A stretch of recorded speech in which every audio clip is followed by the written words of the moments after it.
यदि तपाईहरुले यो तीनवटा मुभी हेरिसक्नु भएको छैन भने you guys are literally wasting your Netflix subscription money. Hello, namaskar and welcome back to yet another episode of Karmapal Reviews जहाँ हामी अमेजिङ मुभिजहरुको चर्चा गर्छौं.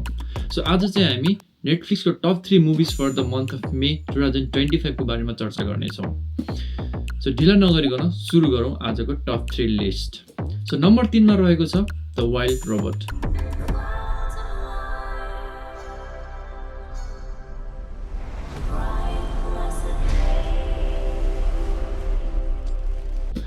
सो यो चाहिँ एउटा एनिमेटेड एडभेन्चर ड्रामा हो भने यसको स्टोरीको कुरा गर्नु पर्दाखेरि एउटा रोबोट हुन्छ जो चाहिँ डिजर्टेड आइल्यान्डमा बेपत्ता हुन्छ र त्यही क्रममा चाहिँ त्यो रोबोट नेचरसँग बोन्ड हुने ट्राई गर्छ.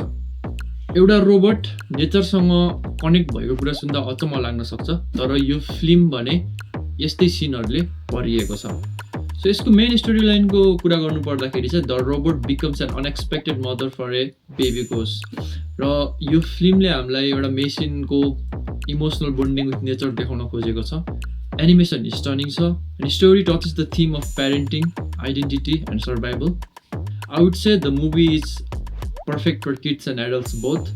अनि यसको इमोसनल डेप्थ र यसको ब्युटिफुल स्टोरी टेलिङको लागि भए पनि I think you should guys give this movie a watch.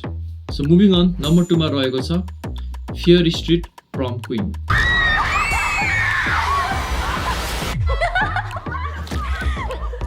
Gotcha. Megan Rogers. एउटा हरर मिस्ट्री जनरको फिल्म हो. The film is set in 1988. The film takes us back to Shadyside High School जहाँ चाहिँ prom queen contestants are being murdered one by one. Suspense build up हुन्छ जब Lori Granger played by India फाउलरले किलरको identity disclose गर्न खोज्छ, investigate गर्न खोज्छ. पर्सनली यो मुभीले एकदम धेरै मलाई थ्रिलिङ एक्सपिरियन्सहरु दिएको थियो किनभने ट्विस्टहरु एकदम अनएक्सपेक्टेड थियो एन्ड स्टोरी लाइन पनि बवाल नै छ. At the end I would say this is perfect for horror fans looking for nostalgic yet fresh thriller. अब भने कुरा गरौँ यो लिस्टको नम्बर 1 मा रहेको film that is the Nonas. I'm going through my mom and Nona's recipes, and then I realized food is love. So I want to open an Italian restaurant. What are you, crazy? Who are you going to get to come down and cook? I would definitely say this movie is a very heartwarming and inspiring movie. किनभने फर्स्टमा this is a true story based movie र सेकेन्डमा this movie celebrates family, tradition and the power of food to bring more closer and together.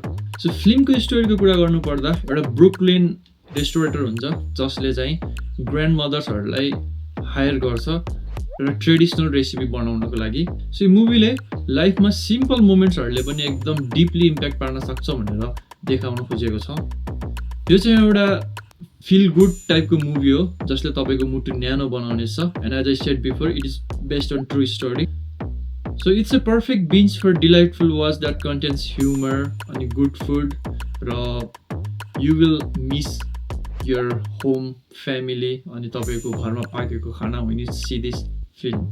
These are my top 3 movies for month of May 2025 in Netflix.